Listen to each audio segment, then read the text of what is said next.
Everyone, it's Chris from Axel as well as Solstice. It's August 10th, 2025. Check us out on YouTube, the websites, X, Instagram, as well as Discord. You can either DM me on X or Discord. Remember, this video is for educational use. We're not a broker dealer. Past performance doesn't give us any indication of our future results. We trade the side market, up market, down market with no bias. The first slide that I have up here on the charts, I have the S&P 500. I put the market does not care what I think, what you think, whether it's going up or down. Remember, we have a lot of volatility in the market in the last couple of weeks due to inflation, the tariff, the global markets, as well due to wars and other stuff that's going on. But I mentioned in this slide to pay attention to Berkshire Hathaway because in the overall market, their position in Apple, American Express, Coca-Cola, Bank of America, as well as Chevron is more than 50% of the portfolio that it is holding in its account. So let's review what the market is telling us in relationship to what's going on in last week's range to this for the coming week, what we think and what we should do as traders, whether we swing trade, day trade, or hold positions for long term. The next slide that I have up here, I just don't want to scare anyone. Just want you to be aware of it. In downside risk in the market, we can see moves up and moves down according to market volatility using support and resistance, consolidation and expansions, and downtrends in case we end up, you know, losing support and heading south in the overall market. Let's go to the next slide that I have up here. And what I wanted to show you is on the hourly chart, the SPY, I took a snapshot and I did the drawing by hand. So usually in the video, I can't do it on the chart the way this can be done using a pencil drawing. So I took the highs for the week and the lows. We created higher highs and higher lows. And I just put a scenario we are in this range from the Thursday, Friday low, and we grinded back up. But what I want to make sure that everyone understands that is it possible we can continue higher because we had a poor high.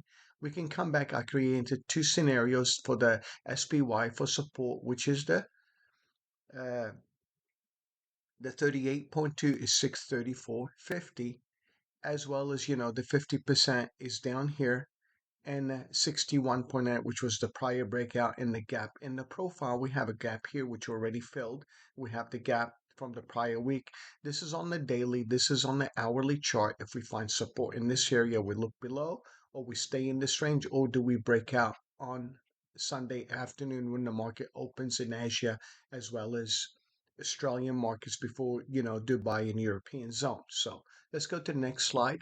And what I did, I put the Apple from economyinsight.com. I wanted to show the annual revenue from Apple, and I marked it and I put this here. This is the growth.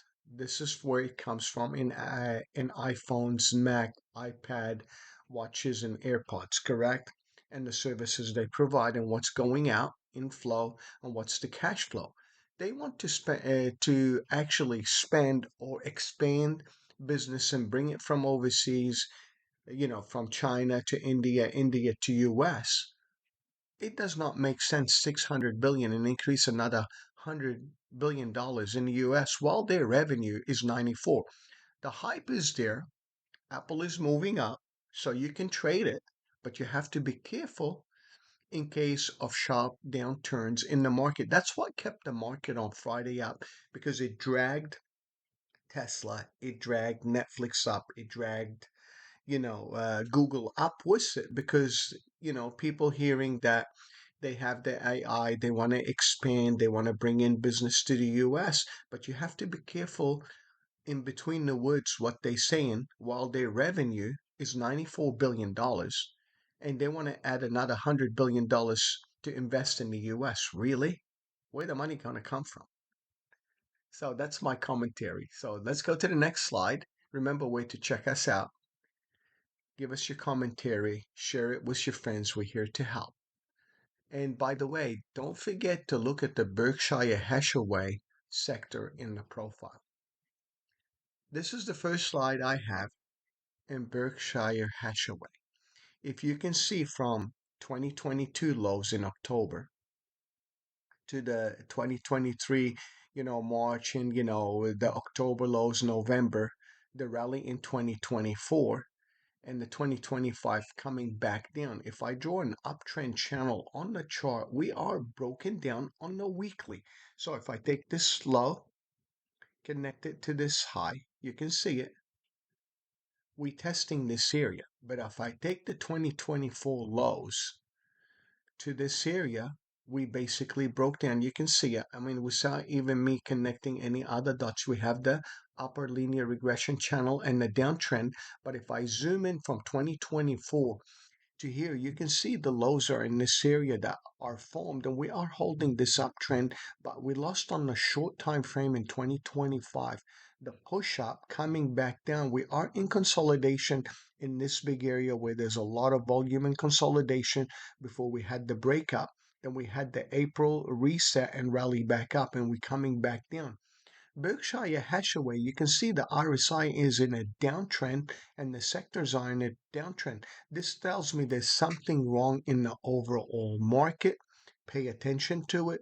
It gives me an overview of the breadth, the ticks, and so on. If you're a day trader or swing trader, to be careful at these highs.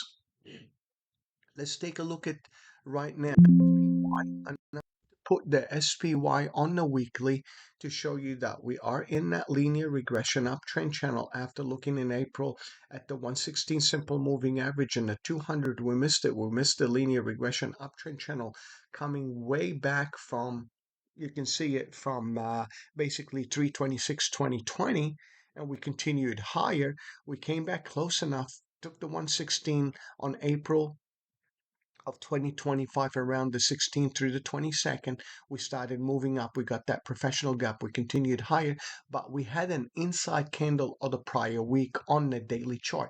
If I go into trade, go custom, and I want to do just 2024 on the daily. It's going to be a little bit crammed up, but we're going to use the daily. And I wanted to show this on the chart on the SPY in this consolidation. After we looked up here, we tried to go up, we fell down, and now we are basically on the annual chart coming back up. We had that gap.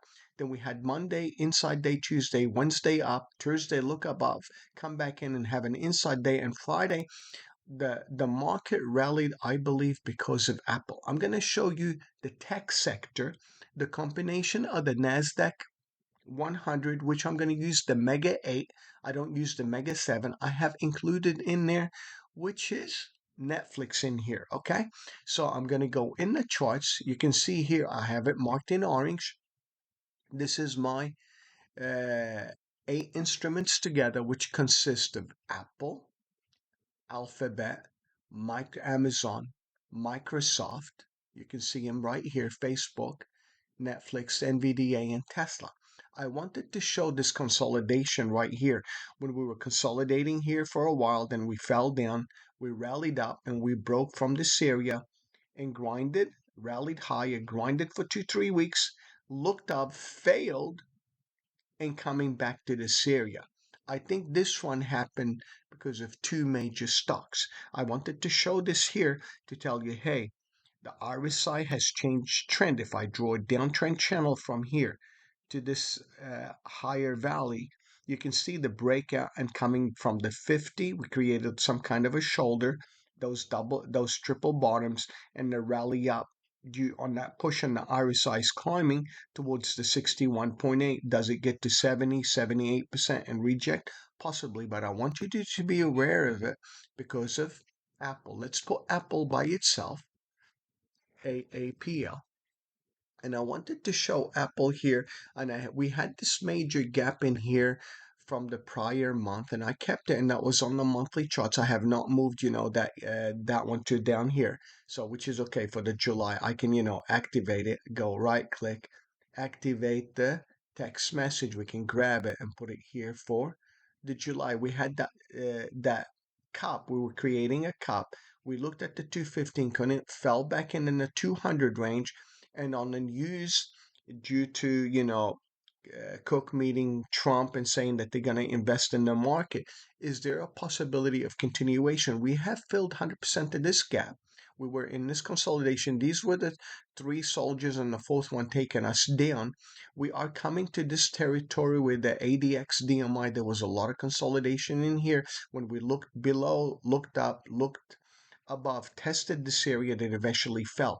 Coming back here to the 233, there may be momentum in it if it's going to create a small rounded bottom to continue higher. There is momentum in Apple, but pay attention in case of a sharp turn back down. I'm going to put NVDA because this is part of the 100 by NVDA, and I can show that in NVDA, I know I use these cones, I have a lot of noise in it, but what I wanted to do is bring this consolidation in this area. You can see that consolidation when we fell down, the rally that we got these one, two, three gap, four gap, five gap in here.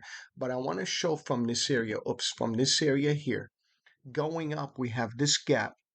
We fill this gap, we fill this gap, we filled this one, continued higher because on Thursday, Friday, we sold off to the 18 simple moving average. Every time we got close to the 18, we tend to bounce off. Came back in, bounced off, but the Thursday candle from the Thursday, Friday, that was an inside candle on Friday, did not clear the prior high. Pay attention to it if there's going to be continuation or not in the semiconductor as well as the SMH. SMH to show you why this is in the semiconductor, and you can see in this consolidation here we are in an open cone. We got that gap, then the rally, then we have this gap, but we stayed inside that open cone range in order for us to continue. We don't want to fill this gap to continue higher, and if we end up falling and losing the 18 SMA because it's getting tired, you look for the backside of that linear regression downtrend channel. I'm going to try to keep the video as simple as I can, and I'm going to look at RSP, the equal weighted S&P 500, and I wanted to show the equal weighted S&P 500. You can see that these 5 days it did not do the same as the SPY. You can see that consolidation from the Thursday, Friday candle the prior week. This was Monday, Tuesday, Wednesday, Thursday, Friday. This is a lot of consolidation in this area. Is there exhaustion or is there a change in going defensive? Instead, in the S&P 500, we have 11 sectors. You can see it here. I say the S&P 500 is right here, and you got these 11 sectors you can check out. Okay, I wanted to show this just to let you know, to be aware of it.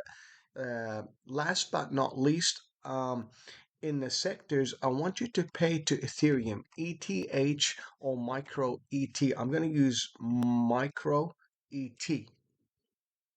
Micro ET is Ethereum, but this is the small contract in micro Ethereum. And you can see when we fell from these three bottoms, we fell down here. We created a rounded bottom. This was a large consolidation in this area. You can see there was consolidation here, consolidation here, then we had that breakup. There is momentum in it.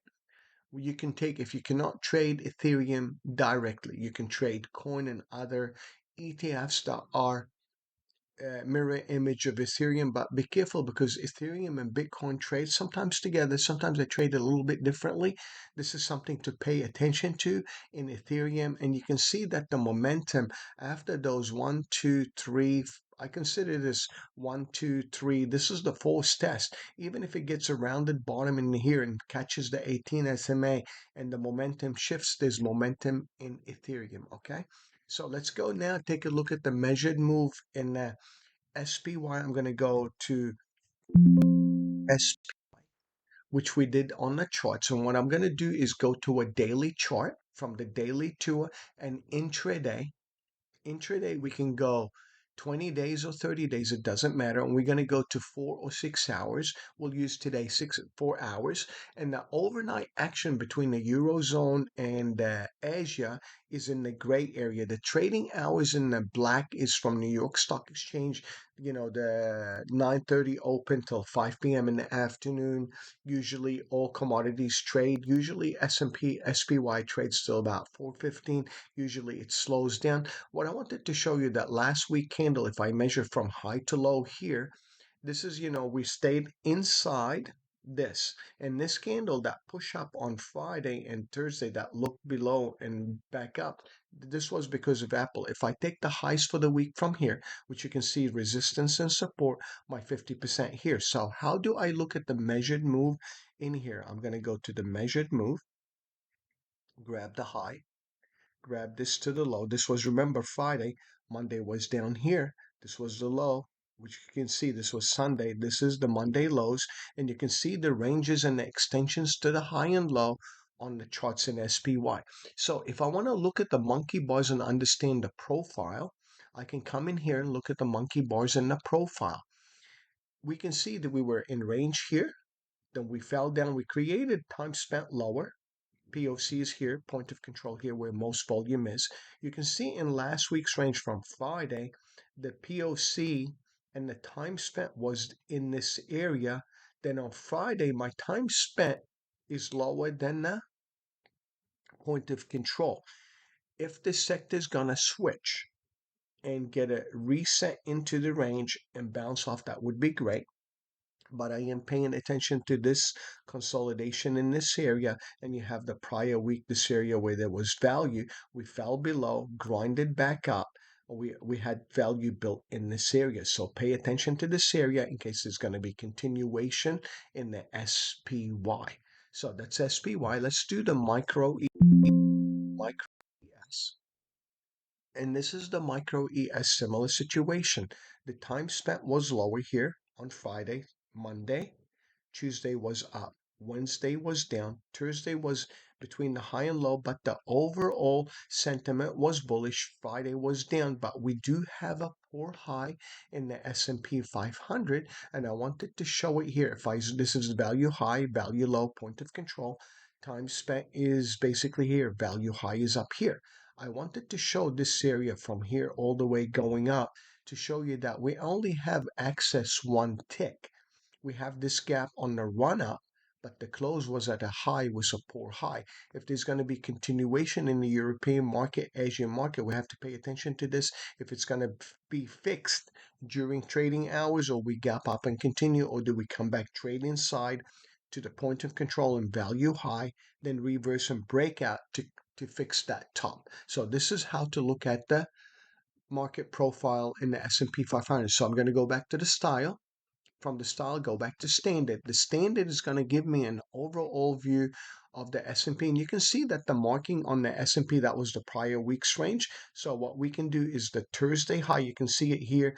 We barely touched it, almost got this to the same height. We closed at 25.75, and the Friday in the overnight action was 26.75. So I take the high to the low on Sunday and we measure it. So we have the following week ranges and the extensions going up and down in case the measured move continuation to the upside. This is one extension, and the measured move to the downside, one extension. Usually if I find, because we created higher highs here and higher high here, and I mean this is lower, higher, higher from the lows. So we get creating lower highs and higher highs going up. Even if I come back in this area and find support and I bounce up and continue, that would be great. This is one standard deviation. If I'm going to do two standard deviations, you calculate the 100 to 0, or 100 to 200, or minus 100 to 0 to minus 100, and you duplicate it to the downside, you duplicate it to the upside. So that way, in case we get two standard deviations, we don't end up getting caught. And remember, we're going to trade what we see, not what we think. And we can see that in the overall market on the daily chart and the hourly, the RSI still in an uptrend, unless I lose that downtrend channel and I break down below the 50 and the RSI comes back in and breaks down, then I look for the opposite side, find support between the 50 and the 38%, and take a bounce back up. So we trade what we see, not what we think. And I hope this video was very helpful. If you have questions, please once again get in contact with us at Solstice, Axel, or give us a call. We're here to help. Take care. Over and out, and share with your friends.